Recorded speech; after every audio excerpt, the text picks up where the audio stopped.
مسجد حرام سے مسجد اقصی تک حضور براق پہ گئے. مسجد اقصی سے پہلے آسمان تک نور کی سیڑھی پہ گئے. پہلے آسمان سے لے کر کے 7ویں آسمان تک فرشتوں کے پروں پہ گئے. 7ویں آسمان سے لے کے سدرہ تک جبریل امین کے پروں پہ گئے. سدرہ سے لے کر جہاں تک اللہ نے چاہا رف رف سبز نوری تخت پہ گئے. یہ 5 مرحلے مکمل ہو گئے. اور آج ہمیں خوشی کیوں نہ ہو، آج کی شب میرے اور آپ کے آقا و مولا وہاں تک پہنچے ہیں جہاں کسی کا خیال بھی نہیں پہنچ سکتا. کوئی فلک تے رہ یار گیا، کوئی جا سدرہ تے ہار گیا، ایک کالیاں زلفاں والا سی جڑا عرش تو بھی لنگ پار گیا. اتنا عروج کائنات میں حضور علیہ السلام سے پہلے نہ کبھی کسی کو ملا، نہ حضور کے بعد کسی کو ملا. وہ بلندیاں، وہ رفعتیں، وہ وسعتیں، وہ شان و شوکت، وہ عزت، وہ عظمت، وہ رفعت ان کا مقصود ہوا جو انہی کا ہی حصہ ہے. اور اللہ تعالی جل شانہ نے اتنا نوازا کہ کوئی کمی باقی نہیں رہی. اور حضور کے صدقے سے اس امت کو بھی نواز دیا گیا، بخشش کا وعدہ دے کر اس امت کے لیے 50 نمازوں کا تحفہ دے کے، جو بعد میں سمٹ کے 5 رہ گئیں، اور خواتین سورہ بقرہ عطا کر کے اس امت کے دردوں کا درمان کیا اور انہیں سکون اور قرار کی دولت نصیب فرمائی. کتاب رحمت قرآن مجید اس واقعہ کو بہت شان و شوکت کے ساتھ بیان کیا ہے کہ وہ ذات پاک ہے جس نے اپنے عبد خاص کو، عبد مکرم کو، رات کے مختصر حصے میں مسجد حرام سے مسجد خاص تک، مسجد اقصی تک سیر کرائی، تاکہ وہ اپنے عبد خاص کو، اپنے بندہ خاص کو اپنی قدرت کی نشانیاں دکھائے. وہ مسجد اقصی جس کے اطراف میں رحمتیں برستی ہیں، انوار اترتے ہیں اور برکات کا نزول ہوتا ہے. اور پھر مسجد اقصی سے لے کر آسمان تک، اور آسمان سے سدرہ تک، اور سدرہ سے جہاں تک میرے رب نے چاہا اپنے محبوب کو سیر کرائی اور قدرت کے نشانات دکھائے. جنت کی سیر کروائی، حضور نے دوزخ کا ملاحظہ کیا، مسجد اقصی میں نبیوں کی امامت کروائی، بیت المعمور میں اللہ کے محبوب کی جلوہ گری ہوئی، انبیاء علیہم السلام سے ملاقاتیں ہوئیں، اور سب سے بڑھ کر اللہ نے اپنے محبوب کو اپنا دیدار عطا فرمایا.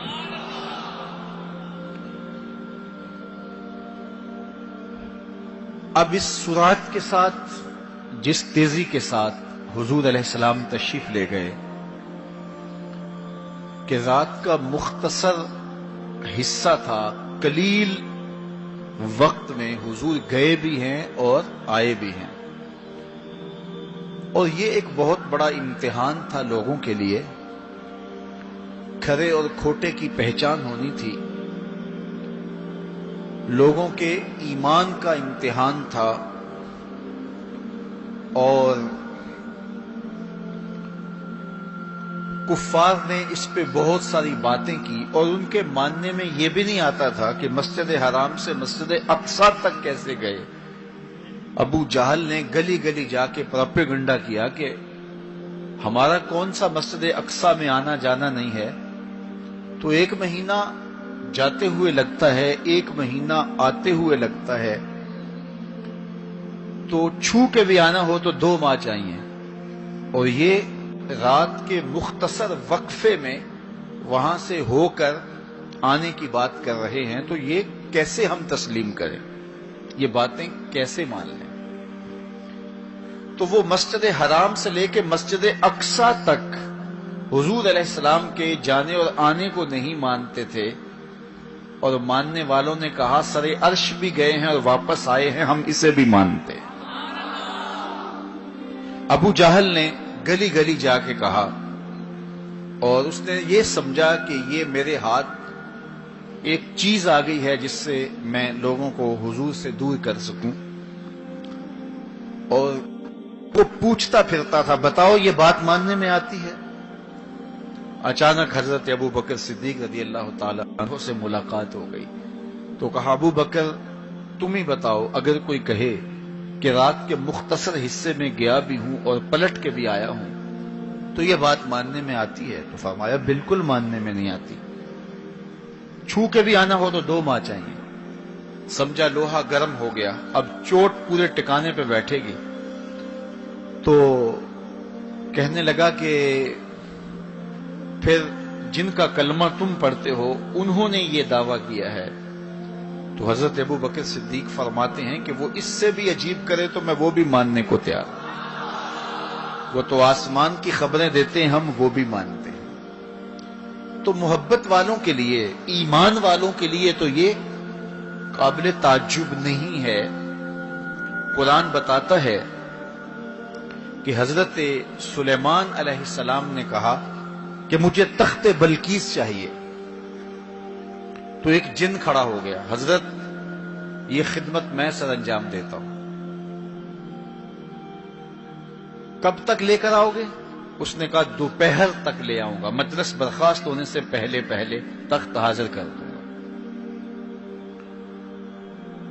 اور وہ کوئی ڈبیا نہیں تھی کہ جیب میں ڈال کے لے آنی ہو، وہ تخت اتنا بڑا تھا کہ 60 ہاتھ چوڑا تھا، 80 ہاتھ لمبا تھا اور کئی ہاتھ موٹا تھا، 7 کوٹریوں میں مکفل تھا، پہرے دار کھڑے تھے، 1 مہینے کی مسافت پہ تھا۔ اس کو جیب میں بھی ڈال کے لانا ہو تو پھر بھی 2 ماہ چاہیے، لیکن وہ اتنا بڑا تخت، اس کو وہاں سے لانا کوئی تماشائے لبے بام تو نہیں تھا۔ لیکن جن نے کہا حضرت میں مجلس برخاست ہونے سے پہلے پہلے وہ تخت حاضر کر دیتا ہوں۔ قرآن نے ساری تفصیل سورہ النمل میں بیان کی۔ اب کتنی بڑی پیشکش تھی، لیکن حضرت سلیمان نے کہا نہیں، مجھے اس سے بھی پہلے چاہیے۔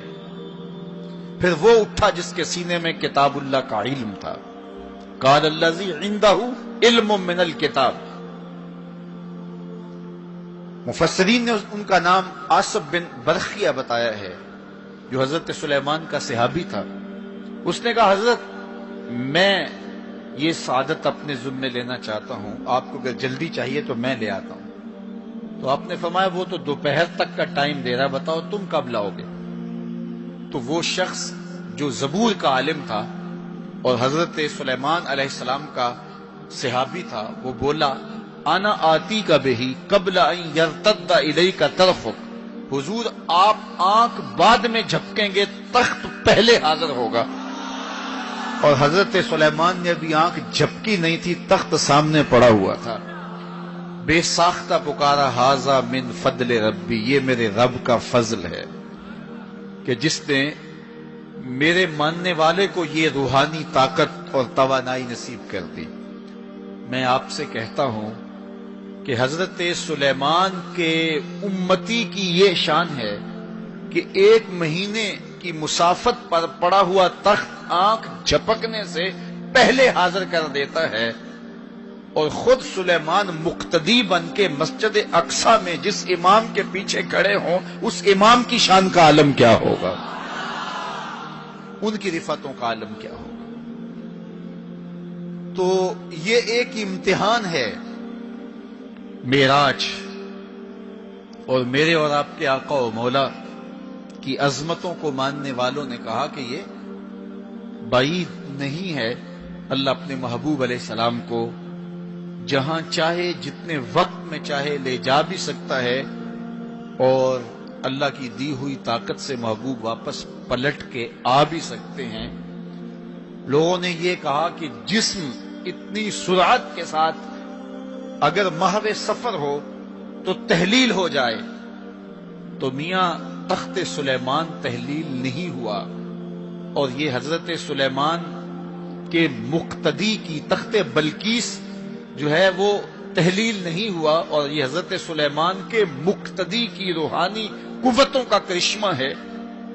تو جب ان کے مقتدی کی قوتوں کا یہ کرشمہ ہے تو ان کے امام کی طاقتوں کا عالم کیا ہوگا اور رفتوں کا عالم کیا ہوگا۔ باقی یہ دعویٰ میرے رب کا ہے، سبحان الذی اسری بعبدہ، وہ ذات پاک ہے جس نے اپنے عبد خاص کو سیر کرائی۔ اور پھر دنیا برتہ حیرت میں ہے کہ اتنے مختصر حصے میں، اتنے قلیل وقت میں کیسے گئے اور کیسے پلٹ کے آئے۔ اور میرے رب نے کہا کہ سن لو، یہ میرے محبوب کا سفر نہیں ہے، یہ میرے محبوب کی سیر ہے۔ سبحان الذی اسری، یہ میرے محبوب کا سفر نہیں ہے، یہ میرے محبوب کی سیر ہے۔ اور آپ جانتے ہیں سفر اور سیر میں فرق، سفر تیزی کے ساتھ کیا جاتا ہے۔ میں اب جو فاصلہ طے کر کے آیا ہوں، تو اگر میں سیر کی غرض سے یہاں آتا تو مجھے 2 گھنٹے لگتے، اور اگر میں گاڑی پہ بھی آتا تو پھر بھی مجھے کم از کم پونا گھنٹہ چاہیے تھا، لیکن میں 15-20 منٹ میں یہاں پہنچنے کی کوشش کی ہے، کیونکہ میری نگاہ میں ایک تھا کہ میں نے دیے گئے وقت کے مطابق یہاں پہنچنا ہے۔ وہ تو باہر بے تحاشا رش نہ ہوتا تو میں وقت سے 5 منٹ پہلے ہی پہنچ پاتا۔ تو میں دائیں بائیں سے بے نیاز ہو کے اپنی منزل پہ نگاہیں گاڑے ہوئے سرپٹ دوڑ رہا تھا اور یہاں تک آ پہنچا۔ لیکن سیر جو ہوتی ہے اس میں ہر منظر پہ رکا جاتا ہے، ٹھہرا جاتا ہے، کوئی نظارہ ہو تو اس سے لطف اندوز ہوا جاتا ہے۔ اب اتنی سرعت کے ساتھ گئے اور واپس پلٹ کے آئے، میرا رب کہتا ہے یہ میرے محبوب کا سفر نہیں تھا، یہ میرے محبوب کی سیر تھی۔ کیا سمجھو گے میرے محبوب کو جس کی سیر تمہاری سمجھ میں نہیں آتی، اگر وہ سفر کرے تو پھر کیسے سمجھو گے؟ یہ تو ابھی سیر ہے اور تم برتہ حیرت میں ہو، کیسے گئے کیسے آئے۔ عقل والے کہتے ہیں کہ زمین، سطح زمین سے لے کر 44 میل تک ہوا ہے، اس کے بعد کرۂ خلا ہے، پھر کرۂ زمہریر ہے، پھر کرۂ نار ہے، پھر آسمان میں خرق و التیام ممکن نہیں، جسم کا صعود ممکن نہیں ہے، آسمان میں دروازے نہیں ہیں، آسمان ٹوٹ نہیں سکتا، پھٹ نہیں سکتا، تو کیسے کوئی آسمان سے گزر سکتا ہے؟ تو کیسے چلے گئے؟ ہم کہتے ہیں کہ حضرت آدم ماں حضرت حوا کے کیسے آئے؟ یہ رکاوٹیں ان کے راستے میں بھی تو تھیں۔ حضرت عیسیٰ علیہ السلام کے بارے میں ہمارا عقیدہ ہے کہ وہ پھانسی نہیں دیے گئے، سولی نہیں چڑھائے گئے، بلکہ اللہ نے ان کو آسمان پہ اٹھا لیا۔ تو یہ رکاوٹیں تو ان کے راستے میں بھی آئی ہوں گی، تو وہ کیسے چلے گئے؟ جب حضرت عیسیٰ جا سکتے ہیں، حضرت آدم آ سکتے ہیں، تو میرا نبی جا بھی سکتا ہے، میرا نبی آ بھی سکتا ہے۔ فرق یہ ہے ابھی تک جو گیا ہے پلٹ کے آیا نہیں، جو آیا ہے ابھی تک پلٹ کے گیا نہیں۔ میرے نبی گئے بھی ہیں، میرے نبی آئے بھی۔ سی راز میراج محبتاں دا نہیں سی کسے دی سمجھ وچ آن والا، سدیا طالب تے گیا مطلوب ہوتے، جبرائیل سی صد لے جان والا، بازے آخ دے بن دروازیاں تو کیویں پہنچیا عرش تے جان والا، ابر عقل نو ایتھے دخل کیے، جانے جان والا یا لے جان والا۔ یہ میرے رب کا دعویٰ ہے، اپنے محبوب کو سیر میں نے کروائی۔ تو کائنات میں جن رفعتوں تک، جن بلندیوں تک میرے حضور پہنچے، اچھا سیر کروائی کیوں؟ تو کہا کہ میں اپنے عجائب قدرت کی نشانیاں اپنے عبد خاص کو، عبد منیب کو، عبد مختار کو، عبد مکرم کو دکھانا چاہتا ہوں۔ اور پھر اللہ جل شانہ نے اپنے محبوب کو اتنی نشانیاں دکھائیں جن کا تعلق دیکھنے سے بھی تھا، جن کا تعلق وجدان سے بھی تھا، محسوسات سے بھی تھا، سننے سے بھی تھا۔ کبھی حضور علیہ الصلوۃ والسلام جنت کی خوشبو سونگھتے ہیں، نظاروں کی وادی دیکھتے ہیں اور جنت کے محلات کو حضور ملاحظہ فرماتے ہیں، اور کبھی دوزخ کے اندر عذابوں میں مبتلا لوگوں کو حضور علیہ الصلوۃ والسلام دیکھتے ہیں، اور پھر اپنی امت کو بیان بھی فرمایا تاکہ وہ ان اعمال بد سے بچ جائیں جو جہنم میں لے جانے کا سبب اور ذریعہ ہے۔ آج کی شب خاص میں اور آپ اپنی زندگیوں پہ غور کریں اور حضور علیہ السلام نے وہ جو ہمیں خبریں دی ہیں ان کو دیکھیں، اور کوئی ایسی کوتاہی کہیں ہمارے اعمال میں تو نہیں ہے، اگر ہے تو اس کو اپنے سے دور کر کے ایک نئی زندگی کا آج سے آغاز کریں۔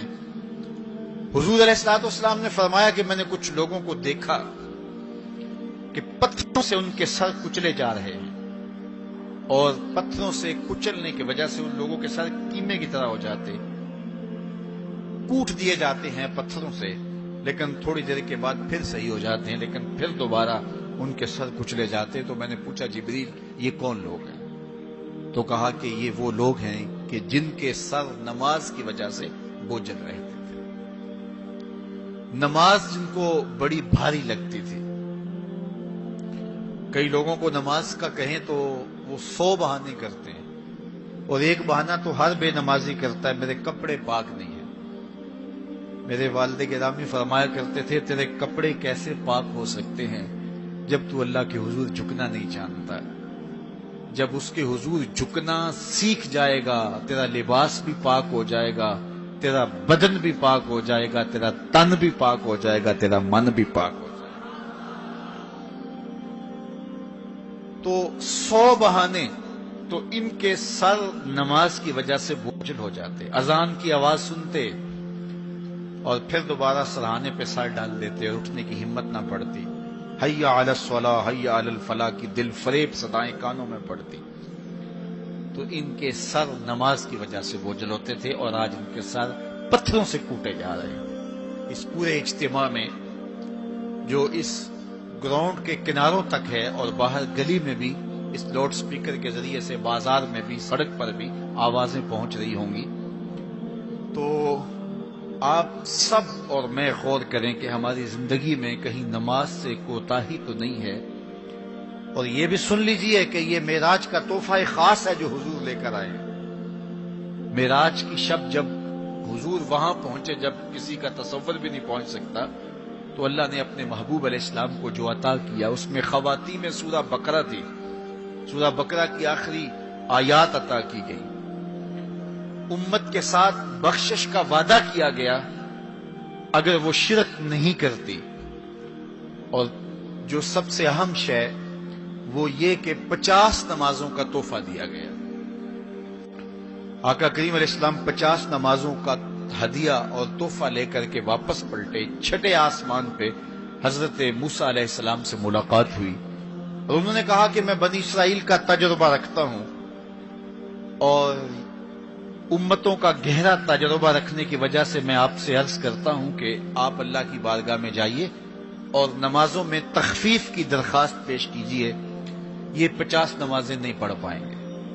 تو حضرت موسیٰ علیہ السلام کے کہنے پہ حضور دوبارہ بارگاہ عزتی میں حاضر ہوئے اور عرض کی، تو 5 نمازوں کی رخصت ہو گئی، 45 رہ گئی، تو واپس پلٹے تو حضرت موسیٰ علیہ السلام نے پھر کہا کہ یہ 45 بھی نہیں پڑھ سکیں گے، آپ اللہ کی بارگاہ میں دوبارہ تخفیف کی درخواست پیش کیجیے۔ تو حضور دوبارہ جاتے، پھر آئے، پھر انہوں نے کہا، 9 مرتبہ واپس بھیجا، اور 50 سے 5 نمازیں رہ گئی۔ جب 5 نمازیں لے کے حضور واپس آ رہے تھے تو حضرت موسیٰ پھر ملے، اور انہوں نے ایک بار پھر کہا، ایک بار اور جائیے۔ اب عادت باری کیا ہے، ہر بار درخواست کرنے سے 5 نمازوں کی رخصت ملتی ہے، اب رہ ہی 5 گئی ہیں، تو عادت باری کے مطابق اب یہ 5 بھی معاف ہو جائیں گی۔ تو حضور نے فرمایا، مجھے رب سے شرم آتی، رب سے حیا آتی، امت سے توقع کی کہ یہ امت اتنی نکمی تو نہیں ہے کہ 5 نمازیں بھی نہ پڑھے. تو میرے اور آپ سے یہ ہمارے آقا و مولا کی توقع تھی کہ ہم 5 نمازیں ادا کریں، اور یہ 5 نمازیں ہمیں ثواب 50 کا ہی عطا کریں گے. لا تبدیل لکلمات اللہ، اللہ کی باتیں تبدیل نہیں ہوتی. بظاہر یہاں 9 مرتبہ تبدیلی آئی ہے، لیکن اللہ نے ایک ضابطہ دیا، من جاء بالحسنۃ فلہ عشر امثالھا، جو ایک نیکی کرے 10 کا ثواب دیتا ہوں، پڑھو گے 5 ثواب 50 کا ہی عطا کروں گا، چونکہ اللہ کی باتیں تبدیل نہیں ہوتی. تو یہ 5 نمازیں تحفہ معراج ہیں جو حضور لے کر کے آئے ہیں. اسی لیے الصلاۃ معراج المومنین کہا گیا کہ معراج اہل ایمان کے لیے، نماز اہل ایمان کے لیے معراج ہے. حضور کا معراج تو یہ کہ رخ مالک سے پردے اٹھے اور دیدار الہی کیا، اور وہاں تک پہنچے جہاں کسی کا تصور بھی نہیں پہنچ سکتا. لیکن اس امت کے لیے معراج یہ ہے کہ جب وہ پیشانی سجدے میں رکھ کے سبحان ربی الاعلی کہتی ہے، اتنی رحمتیں برستی ہیں کہ اگر لوگوں کو پتا چل جائے کہ ہم جب سجدے میں ہوتے ہیں تو کتنی رحمتیں برستی ہیں، تو وہ سجدے سے ساری نہ اٹھائیں. اتنی رحمتوں کا نزول ہوتا ہے. اس لیے اس امت کا معراج یہ ہے کہ یہ 5 گانا نماز شعار زندگی بنا لے، کبھی بھی نماز قضا نہ ہونے دے. اپنی زندگی میں نمازوں کو اس طرح شامل کرے کہ نماز کا وقت آئے تو بے چینی ہو کہ نماز کی ادائیگی ہو، اور ایک نماز کے بعد دوسری نماز کا انتظار کرنے لگ جائیں. میرے اور آپ کے آقا و مولا نے فرمایا، مجھے تمہاری دنیا سے صرف 3 چیزیں پسند ہے. حبب الی من دنیاکم ثلاث، تمہاری دنیا سے صرف 3 چیزیں پسند ہے: خوشبو، پاکیزہ عورتیں، اور میری آنکھوں کی ٹھنڈک نماز میں رکھی گئی. حضور نماز کو آنکھوں کی ٹھنڈک قرار دیں، اور فرمایا بلال حبشی کو جب اذان کے لیے کہتے تو یہ فرماتے، ارحنا یا بلال، بلال اٹھو اور ہمارے سینے کو راحت پہنچا دو. تو نماز سے حضور کے قلب کو، حضور کے سینے کو راحت پہنچتی تھی. میں اور آپ جتنے لوگ یہاں آئے ہیں، اور جس ہجوم کے ساتھ، جس شوق کے ساتھ، جس ولولے کے ساتھ اور جس محبت کے ساتھ آئے ہیں، یقیناً آپ اور میں حضور کو راضی کرنے آئے ہیں، اپنے رب کو راضی کرنے آئے ہیں، آقائے دو عالم کی رضا کے حصول کے لیے ہم آئے ہیں.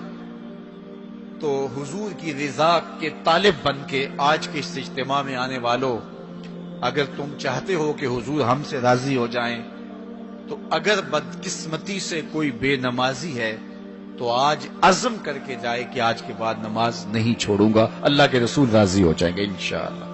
چونکہ حضور نے نماز کو اپنی آنکھوں کی ٹھنڈک قرار دیا ہے، اپنے دل کا قرار نماز کو قرار دیا. ارحنا یا بلال، بلال ہمیں راحت پہنچا دو اذان دے کے.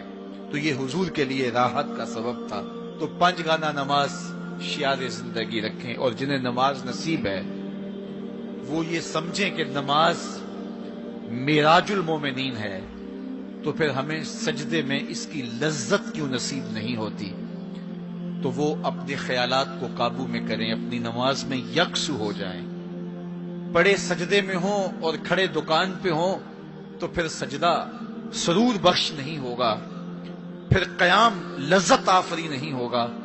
تو اپنی نماز کو اس قدر یکسو کر لو کہ جب تم سجدے میں ہو، قیام میں ہو، رکوع میں ہو، تو سجدے، قیام اور رکوع کی لذت تمہیں حاصل ہو رہی ہو، تو پھر معراج کی لذتیں تمہیں نماز میں نصیب ہوں گی اور قرار نصیب ہوگا.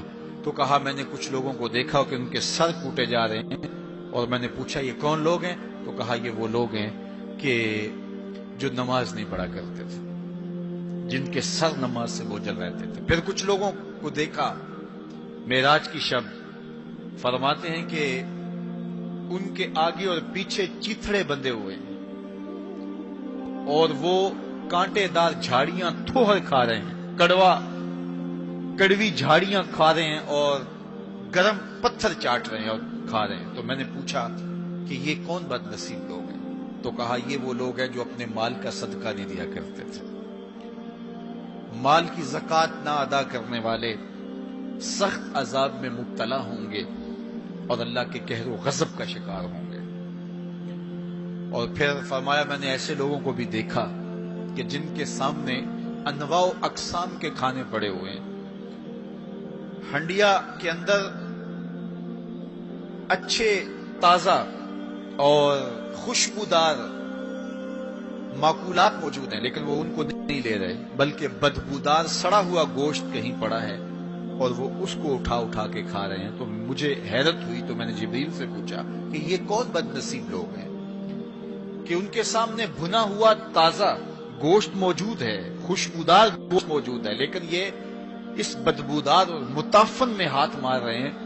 تو کہا یہ آپ کی امت کے وہ بد نصیب لوگ ہیں کہ جن کو پاک طاہر اور پاکیزہ بیویاں میسر تھی، لیکن اس کے باوجود وہ ناپاک عورتوں کے بستروں پہ راتیں بسر کرتے تھے۔ دور موجود کے اندر برائی اور بدی تیزی کے ساتھ پھیلتی چلی جا رہی ہے، اور جدید ذرائع ابلاغ نے، جس میں سوشل میڈیا پیش ہے، آنکھوں سے حیا تو چھین ہی لیا ہے، خیالوں کی پاکیزگی تو چھین ہی لی ہے، عصمت کے جوہر پر اتنی تیزی سے یہ آلات حملہ آور ہیں کہ اپنی نئی نسلوں کو بچانا اور ان کی حفاظت کرنا بہت ضروری ہو گیا ہے۔ میری اور آپ کی ذمہ داری ہے کہ ہم اپنی اولادوں پر گہری نظر رکھیں اور ان کی حفاظت کریں، چونکہ اگر عصمت کا جوہر محفوظ نہ رہا تو پھر پلے کچھ بھی نہیں رہا، اگر آبرو سلامت نہیں رہی تو پھر پلے کچھ بھی نہیں رہا۔ قیامت کے دن ان لوگوں کو اس صورت کے اندر لایا جائے گا کہ وہ یہ غلیظ کھانے کھا رہے ہوں گے، اور ذلت اور رسوائی کی وہ زندگی ان کو سہنا پڑے گی، اور اللہ کے قہر و غضب کا شکار ہونا پڑے گا۔ اپنی خلوت کو اور اپنی جلوت کو پاکیزہ رکھنے کی کوشش کرو، اور اللہ کی رضا اپنا مقصود زندگی بنا لو۔ وہ آنکھ جو غیر محرم کو شہوت کی نظر سے دیکھتی ہے، قیامت کے دن جہنم کی آگ سے بھر دی جائے۔ اپنے خیالوں کو بھی پاکیزہ کرو، اپنی سوچوں کو بھی پاکیزہ کرو، اور اپنی زندگی کی ایک ایک ساتھ کو اپنے مالک کے حضور پیش کرو، اور اللہ سے توفیق مانگو خیر کی اور برکت اور رحمت کی۔ جب انسان کی نگاہ پاک نہیں رہتی تو خیال پراگندہ ہوتے ہیں، خیالات کی ناپاکیزگی اس کی عصمت کے جوہر پہ حملہ آور ہوتی ہے، اور شیطان کے لیے یہ بڑی خوشی کی بات ہے کہ کوئی نوجوان اپنی عصمت اور اپنی آبرو کو داؤ پہ لگا دے۔ تو دور موجود کے اندر یہ فتنہ تیزی کے ساتھ بڑھتا چلا جا رہا ہے، اس میں ہماری معاشرت کی ناہمواریاں اور جدید ذرائع ابلاغ اور قرب قیامت کی وجہ سے فتنوں کا آسمان سے بارش کی طرح برسنا ہے، لیکن جو اپنے آپ کو بچا لے وہی سرخرو ہوگا، جو نہیں بچا پائے گا وہ اپنی دنیا اور آخرت برباد کر لے گا۔ اللہ کے محبوب نے ارشاد فرمایا کہ میں نے کچھ لوگوں کو دیکھا کہ ان کی زبانیں لوہے کی کینچیوں سے کاٹی جا رہی ہیں، آگ کی کینچیوں سے کاٹی جا رہی ہیں۔ دو روایات ہیں، لوہے کی کینچیوں سے اور آگ کی کینچیوں سے۔ تو میں نے پوچھا جبریل یہ کون لوگ ہیں؟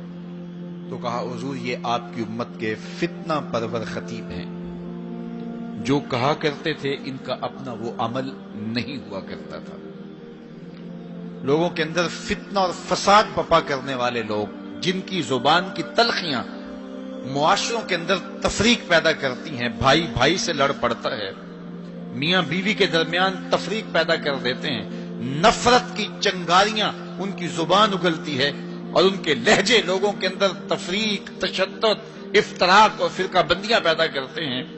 تو ایسے لوگ قیامت کے دن ان کی زبانیں لوہے کی کینچیوں سے کاٹ دی جائیں گی، جس کی صورت اللہ کے محبوب پہلے ہی ملاحظہ فرما چکے۔ تو بدترین اس امت کے لوگ بھی علماء ہیں، اور بہترین اس امت کے لوگ بھی علماء ہیں۔ فتنہ انہی سے شروع ہوتا ہے اور انہی میں پلٹتا ہے۔ ان کے پاس بیٹھنے سے خیر ملتی ہے اگر وہ خیر کی راہوں کے مسافر ہوں، اور اگر یہ طبقہ خراب ہو جائے اور شر پہ اتر آ جائے، شر پہ اتر آئے، تو پھر سب سے زیادہ شر بھی انہی کے دامن سے پھوٹتی ہے۔ ان کی زبان جب زہر اگلنے لگے اور ان کے لفظ شعلے بن جائیں تو معاشرے بسم ہو کے رہ جاتے ہیں اور معاشرے جل کے خاشاک ہو جاتے ہیں۔ اس لیے خاص طور پہ اس طبقے کو اپنا ہمیشہ محاسبہ کرنے کی ضرورت ہے کہ ہمارے عمل سے، ہمارے رویے سے، طرز زندگی سے، ہماری گفتگو سے، ہمارے کسی لہجے سے کسی کے لیے تفریق، تشدد، افتراق اور لڑائی پیدا نہ ہو۔ تو یہ بات بہت ہی اہم ہے جو اللہ کے محبوب علیہ الصلوۃ والسلام نے بیان فرمائی۔ اللہ کے محبوب علیہ السلام فرماتے ہیں میں نے ایک منظر دیکھا کہ ایک سوراخ ہے، اس سے ایک بیل نکلتا ہے، نکلنے کے بعد دوبارہ گھسنے کی کوشش کرتا ہے لیکن گھس نہیں پاتا۔ تو میں نے جبریل سے پوچھا کہ یہ کیا ماجرا ہے؟ تو جبریل نے کہا کہ حضور یہ ان لوگوں کی مثال بیان کی ہے جو زبان سے بڑا بول نکال دیتے ہیں اور پھر دوبارہ اس کو لینا چاہتے ہیں تو پھر وہ واپسی نہیں ہو سکتی۔ بعض اوقات آپ کوئی ایسی بات کر دیتے ہیں جس سے فتنہ پھیلنا شروع ہو جاتا ہے، جس سے شر پھیلنا شروع ہو جاتی ہے، جس سے معاشرے کے اندر تشدد اور افتراق پیدا ہونا شروع ہو جاتا ہے، جس سے لوگ آپس میں الجھ پڑتے ہیں۔ تو آپ آرام سے زبان سے کوئی جملہ نکال دیتے ہیں لیکن بعد میں اس کو واپس لینا چاہیں لیکن وہ شر پھیل چکی ہوتی ہے۔ تو اسی لیے ہمارے بزرگوں نے ہمیں یہ کہا ہے کہ بولنے سے پہلے 100 مرتبہ بات کو تول لو، غور کر لو، فکر کر لو۔ کمان سے تیر نہ نکلا ہو، آپ کے پاس اختیار ہوتا ہے کہ جب چاہو اس کو پھینک لو، لیکن جب آپ کمان سے تیر چھوڑ چکے ہوں تو پھر آپ کا اختیار ختم ہو جاتا ہے۔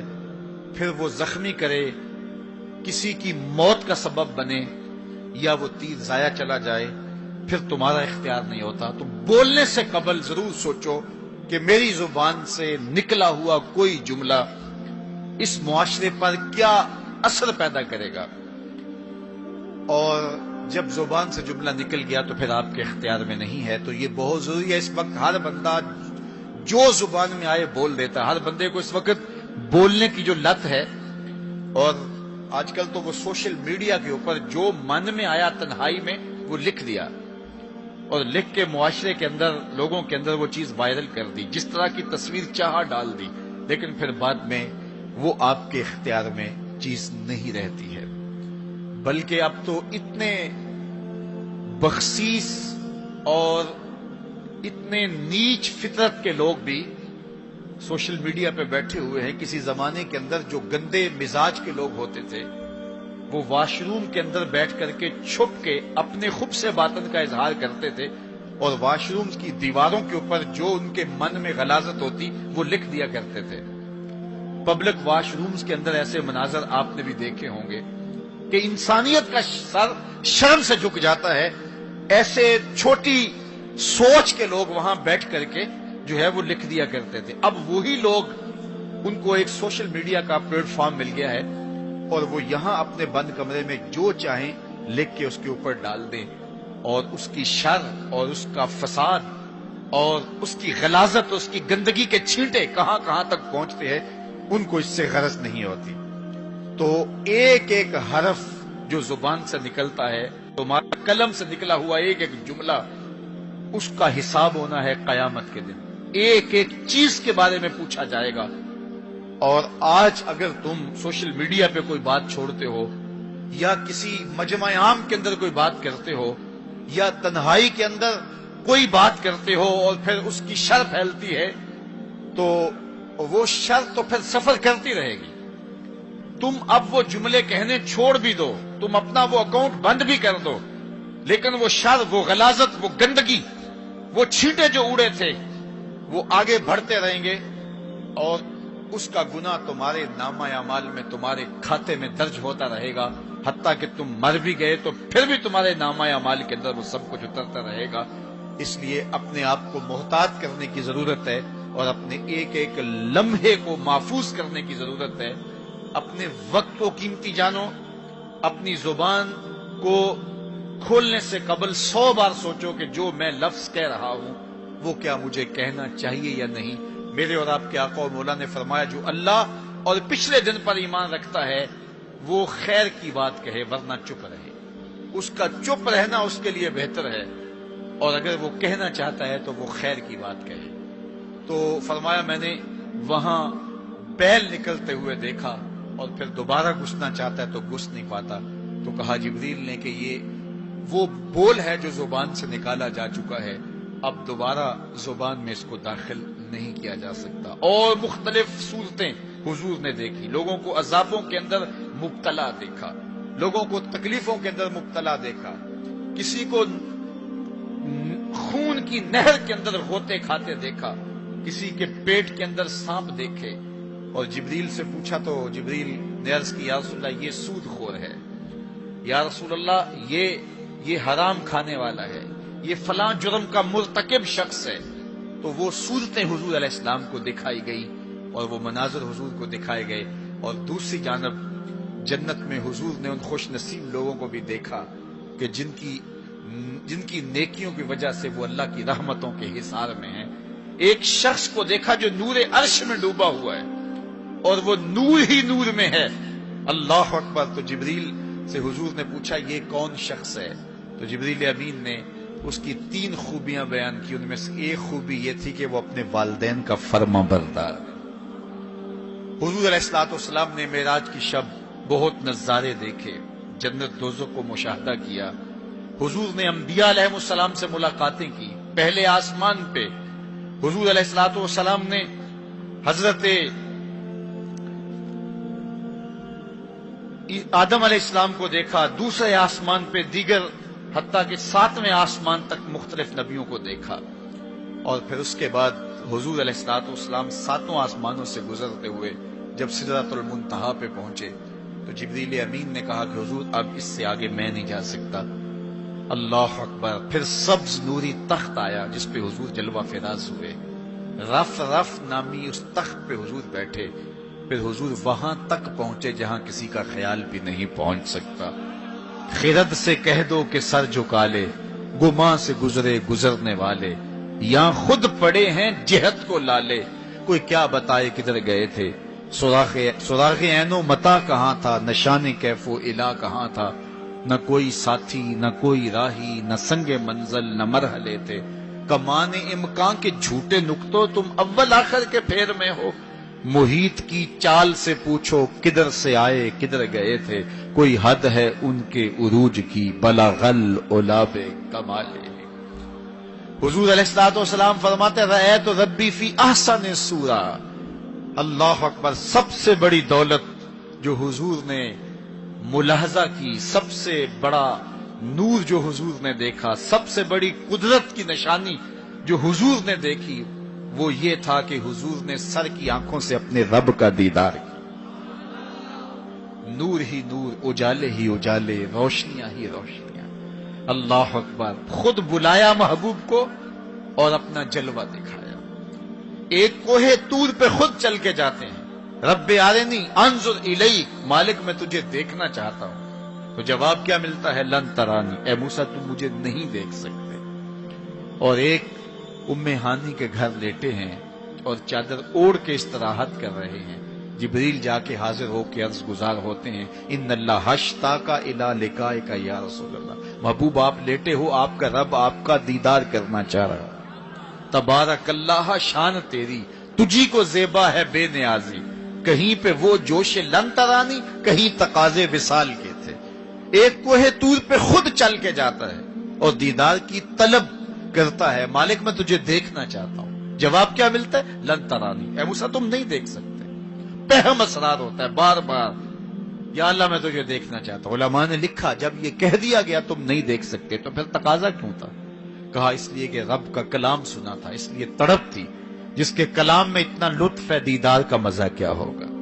تو کہا تھا مالک میں تجھے دیکھنا چاہتا ہوں۔ اچھا اگر مجھے دیکھنا چاہتے انظر الی الجبل، اس پہاڑ کو دیکھو، اگر یہ اپنی جگہ پہ کھڑا رہا تو تم مجھے دیکھ لو گے۔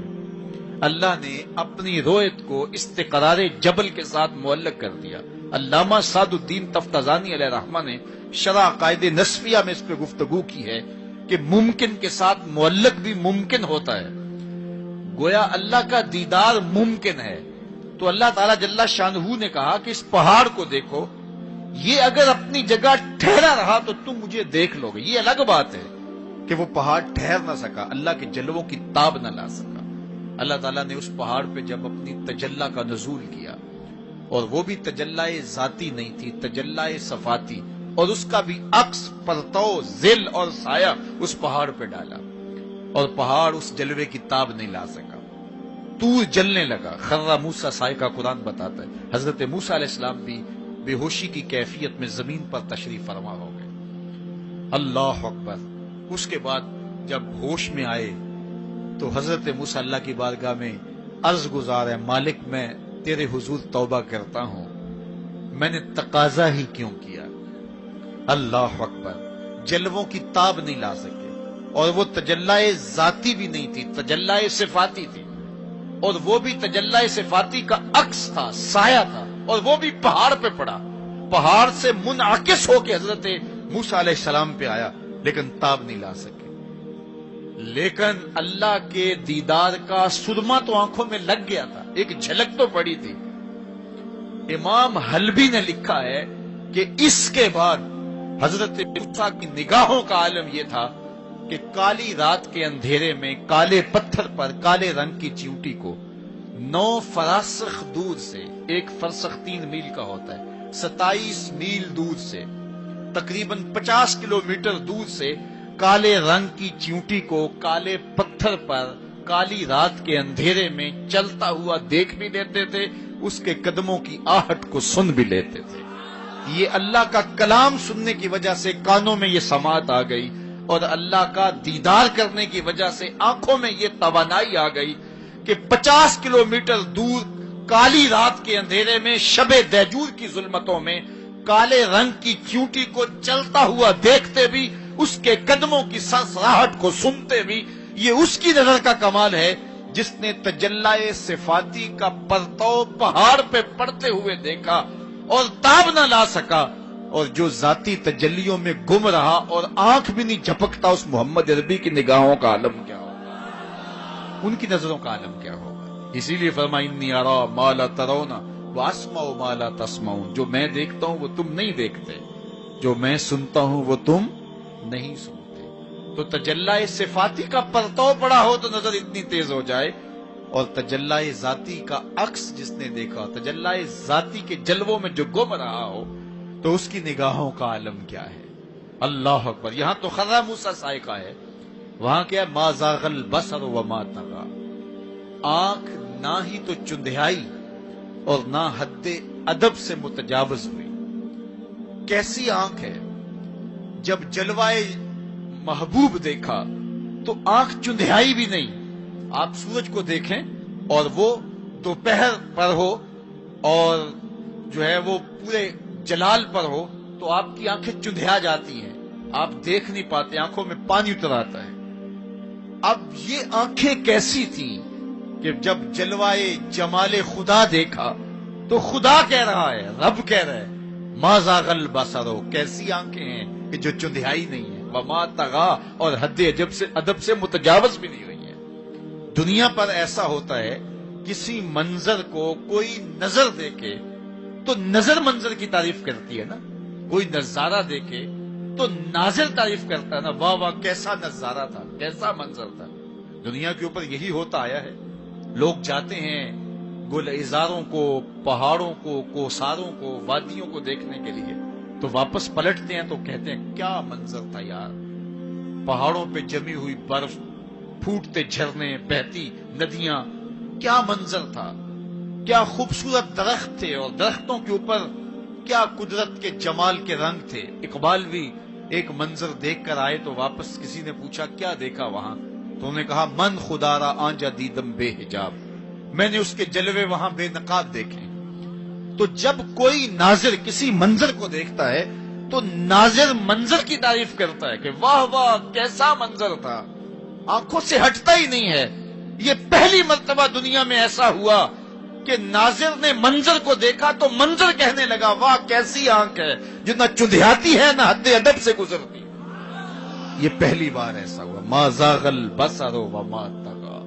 تو محبوب کریم نے اللہ اکبر اگر یہ کہا جائے کہ حضور کی روح نے معراج کیا تھا، یہ خواب دیکھی تھی، تو یہ آیت اس کی دلیل ہے کہ جب خواب دیکھی جاتی ہے تو یہ آنکھیں بند ہوتی ہیں.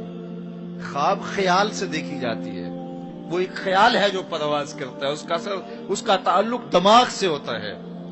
اور اگر روح کا دیکھنا ہو تو وہ روح بھی آنکھوں سے نہیں دیکھتی، ان آنکھوں سے، اس کی روح کی اپنی آنکھیں ہیں.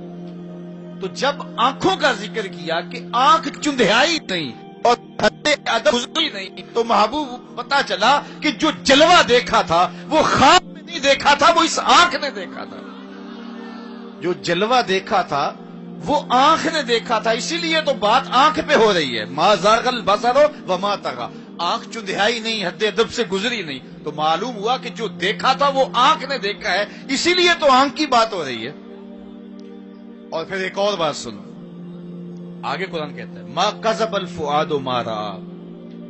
جو آنکھ نے دیکھا دل نے اس کی تکذیب نہیں کی. یعنی جب آنکھ نے وہ جلوہ دیکھا تو آنکھ نے دل سے پوچھا کہ یہ وہی ہے، چونکہ دل میں تو وہ پہلے ہی رہتا تھا، دل میں تو بسیرے پہلے ہی تھے، دل میں پہلے ہی تھے. دیکھو کسی نے کسی کو نہ دیکھا ہو اور وہ کسی کے ساتھ اس کو دیکھنے جائے، تو جس کے ساتھ وہ دیکھنے گیا اس نے دیکھا ہو تو اس کو لگے کہ یہ وہی ہے، تو وہ اس سے پوچھتا ہے جناب یہ وہی ہے، تو اس نے دیکھا ہو تو وہ تصدیق کر دیتا. اور اگر اس نے بھی نہ دیکھا ہو تو پھر اس سے کوئی پوچھتا بھی نہیں، کیونکہ ہم بھئی ایک جیسے ہیں، تم نے بھی نہیں دیکھا میں نے بھی نہیں دیکھا.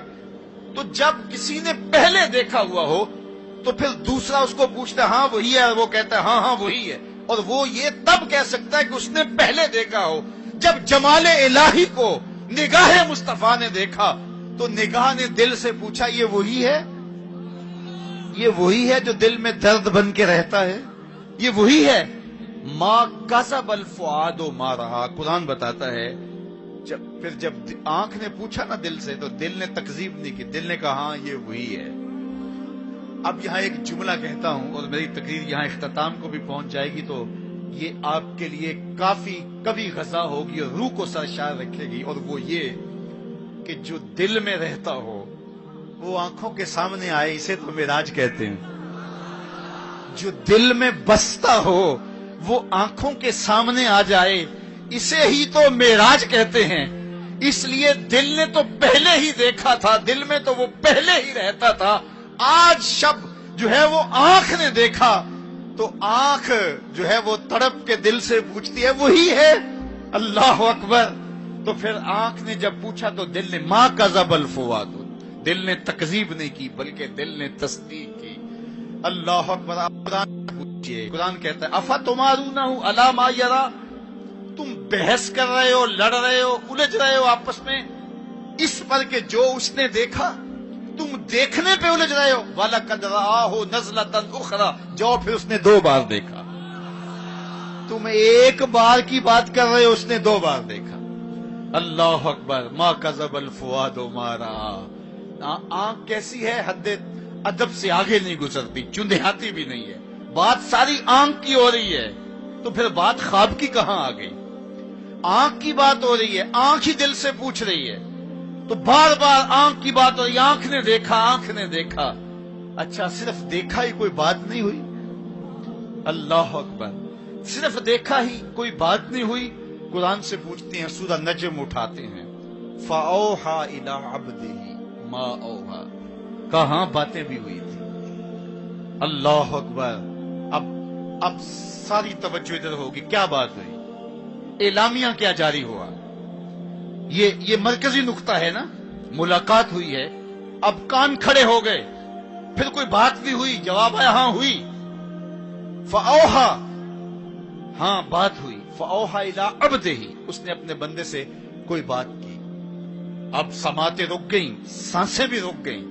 اب سنیں تو صحیح کیا بات ہوئی. اب سنو کیا بات ہوئی. اور اس بات پہ بات ہی ختم ہے. کیا لفظ ہیں اور کیا قرآن کا اسلوب ہے.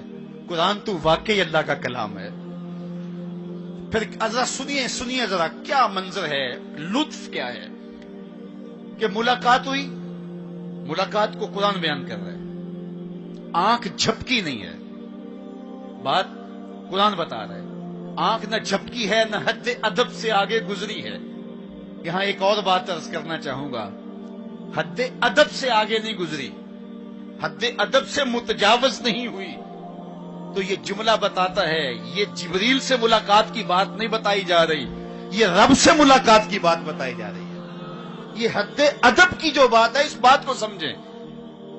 پھر کہا، آنکھ نے پوچھا دل سے، دل نے کہا یہ وہی ہے. اللہ اکبر. آگے بڑھے، اب بات بھی کوئی ہوئی. کہا فَأَوْحَىٰ إِلَىٰ عَبْدِهِ، اس نے اپنے بندے سے کوئی بات کی تھی. کوئی وہی کہتے ہیں اشارہ سریہ خفیہ، سرگوشی جسے کہتے ہیں، کسی کے کان میں کوئی بات کرنا. تو کہا پھر اس نے اپنے بندے سے کوئی بات بھی کی.